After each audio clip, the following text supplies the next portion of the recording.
So, ito na ang bunga ng aking mga pananim na bell pepper. Say, I planted this last June, nung magkaroon ng heavy, yung parang talagang total lockdown dito sa Hong Kong. And then, it's happened na it's Earth Day. So, yung aking alaga, talaga sabi niya, Ate, I want to show how I can contribute for the Earth Day. So, nagsuggest ako na, okay, let's do this one. Let's plant this one, and then let's observe what will happen. So, and sobrang nakakatawa. Look at this. See?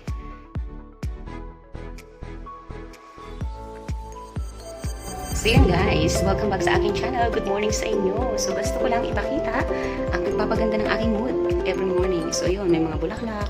Yan. So in a simple little way, parang napupulpil niya yung happiness ng puso ko. O diba? Ito na ang bunga ng aking mga pananim na bell pepper. So I planted this last June nung magkaroon ng heavy, yung parang talagang total lockdown dito sa Hong Kong. And then it's happened na it's Earth Day. So, yung aking alaga, talaga sabi niya, Ate, I want to show how I can contribute for the Earth Day. So, nagsuggest ako na, okay, let's do this one. Let's plant this and let's observe what will happen. So, and sobrang nakakatawa. Look at this. See? And may mga bago na naman siyang bulaklak. And that thing, yep. So, yun pa. And syempre dahil matagumpay na tong mga to, namunga na sila, ayan na nga, minog na siya. And I have a new project. So, i-contribute ko to since naalala ko kasi si Sir Sammy. Si Sir Sammy, meron siyang plantation ng, so medyo yellowish yung dahon niya kasi nasa loob siya ng ano, pero hindi siya talaga yellow. Nagre-reflect lang yung sun. So, si Sir Sammy, meron siyang plantation ng sayote. So, eto siya. Nakapagpatubo na naman ako ng sayote. So, ito. Ayan, magulo. Yun, kasi nga sa window lang siya nakalagay and then yung reflection ng sun, makikita mo kayo parang yellowish yung daon, but it's not. Green talaga siya. Yan. Looking forward na, pero nagbabind kasi ito eh. So I think kapag medyo sobrang malago na siya, ililipat ko siya dun sa garden sa baba. Merong garden dun sa, yung garden ng buong building. So ililipat ko siya dun kasi kawawa naman. Kailangan niya ng space to crawl, yung mga vines niya. Nakakatawa lang kasi grabe, nabibilib na ako sa power ng mga kamay ko. Sa power ng mga kamay ko, no? So, bawat haplusin ko nabubuhay, eh, oh. Diba? Lumalago. Oops. Ingat lang, ha? Malamig lang yung kamay ko sa mga halaman. Na-overwhelm ako pag nakakita ako ng nagiging maganda yung grow ng halaman. Lahing magsasaka talaga to, eh. Dugong magsasaka. Ayan. Tapos, meron akong rose over there. Ayan, parang yellowish din kasi yung sunlight niya kasi is nandun sa ayan. But hindi siya yellowish. Ayan, so grabe yan mamulaklak. Pag nag-produce siya ng bulaklak, parang non-stop at saka pungot-pungot talaga. Yung maramihan, pero maliliit lang siya. Pitimini, kung tawagin. So ito, actually, naputol to sa sobrang bigat niya. Kasi ang dami niyang bulaklak at saka may dalawa na siyang bunga. So, nung umihip yung hangin, ayun, natumba siya kasi sobrang bigat nung tuktok niya. So nakapanghinayang, nakakaawa rin siya kasi 'di ba.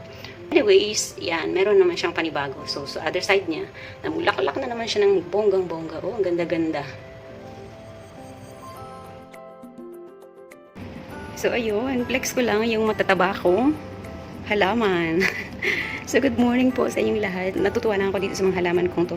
So, andito kami sa 16th floor. Then, naisipan ko na magtanim ng mga seeds na to. Alam niyo ba kung ano to? This is, yan o, capsicum. And, tingnan niyo naman yung mga dahon niya. Talagang, sabi nga ng kapatid ko, kasing healthy ko raw sila. Oh, ayan o. Natutuwa talaga ako. Nai-imagine ko kung itong mga seeds na to, iuwi, magdadala ako sa Pilipinas, iuwi ko. Oh my. Na-imagine ko na yung bakuran ko na ang dami-daming bell pepper. So, iba't ibang kulay po yan, red, green, at saka yellow. O, diba? So, pag nasa puso mo talaga yung yung pagtatanim, which is nakakatawa kasi nakaka-relax siya. Every time titingnan mo yung matatabang dahon nila, nakakatawa. Diba? So, may bonus pa dito, ayan. So, yun, ang kit-kit niya, oh. Ang tataba niya, oh. Diba? Yan yung pinaglilibangan ko every morning. Kinakausap ko sila. Yun, actually, yun ang sikreto. So, every morning, kinakausap ko sila. At sumasagot sila sa akin, alam nyo ba yun? Oo, kami lang nagkakaunawaan. Bala kayo dyan. Sige na, bye-bye. So wait, maalala ko lang yung about sa appreciation of everything around you. So, this is all about kung paano mo titingnan yung good thing around you. I remember what Brother Bo said na you have to find or you have to look everything as a blessing.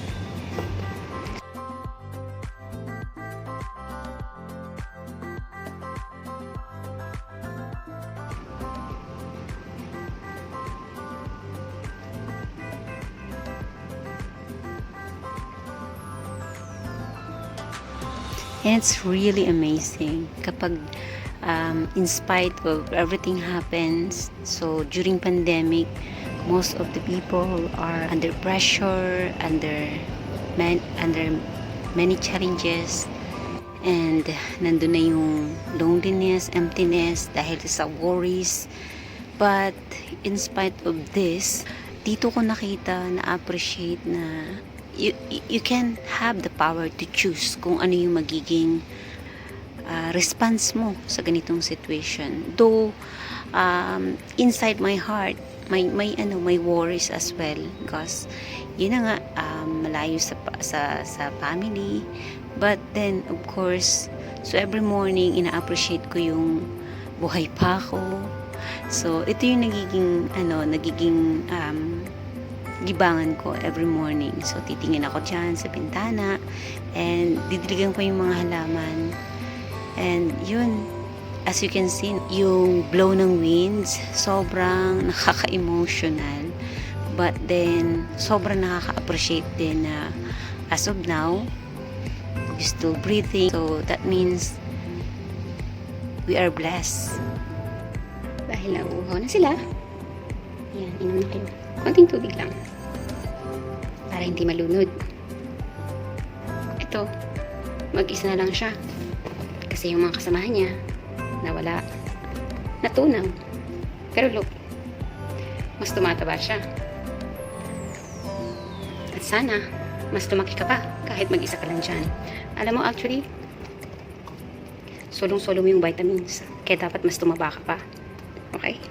So ito naman, ay nako, nakakatawa itong mga to. Ito, grabe. Ayan. Bigat na sa dahon niya. Ang taba-taba ng dahon, oh. Para kasing lapad na ng palad ko. It's really ended that if we started to appreciate good things in every situation, it will reflect to the outcome. So, manalig lang tayo palagi at humiling tayo ng gabay dahil palagi siya nakatingin para sa atin at siya ang mas nakakaalam ng tunay na nilalaman ng puso natin. Alright, so today is ligo day nila. So, hinuhugasan ko yung mga dahon nila to stay healthy kasi sometimes alikabok at saka pag marumi kasi, so nandun yung tendency na tirahan sila ng mga insect. So, ito na ang bunga ng aking mga pananim na bell pepper. Sobrang nakakatuwa kasi. And, may mga bago na naman siyang bulaklak. And that thing, yep. So, yun pa. And, syempre, dahil matagumpay na tong mga to, namunga na sila, ayan na nga, minod na siya. And, I have a new project. So, i-contribute ko to since naalala ko kasi si Sir Sammy. Meron siyang plantation ng sayote. So, eto siya. Nakapagpatubo na naman ako ng sayote. So, ito. Looking forward, na-overwhelm ako pag nakakita ako ng nagiging maganda yung glow ng, yung grow ng halaman. So, lahing magsasaka talaga to eh. Dugong magsasaka. Ayan. Talaga, natutuwa lang talaga ako dito. Na-excite ako dito. Alam niyo ba noon, kahit nung sa province namin, kapag, di ba, may puno kami ng saging sa likod bahay. Pag nagtapas ka, yung nagputol ka ng saging, kinuha mo yung bunga. So, yung puno nun, i-decompose lang namin. Nagagalit yung nanay ko. Kasi, yung tag 50 cents na bawang na nabibili namin sa tindahan, instead na may panggigisa na namin, tinatanim ko siya doon sa mga decomposed na katawan ng saging. And, sobrang natutuwa ako pag nakikita ko yung mga, yung mga garlic talaga tumutubo. Pati yung sibuyas. Parang isa sa mga dreams ko na magkaroon ako ng garden, mga bulaklak, a farm, na makikita mo yung may mga iba't ibang halaman. Parang gusto ko magkaroon ng lahat ng halaman doon sa bahay ko buo na nasa paligid ko. Na-share ko lang sa inyo kasi masaya ako sa simpleng buhay na ganito. But then, of course, being simple is, you need to have fund also para magkaroon ka ng, syempre, all these plants, para mag-grow sila ng maayos, maalagaan. Syempre, kailangan din natin ng vitamins nila.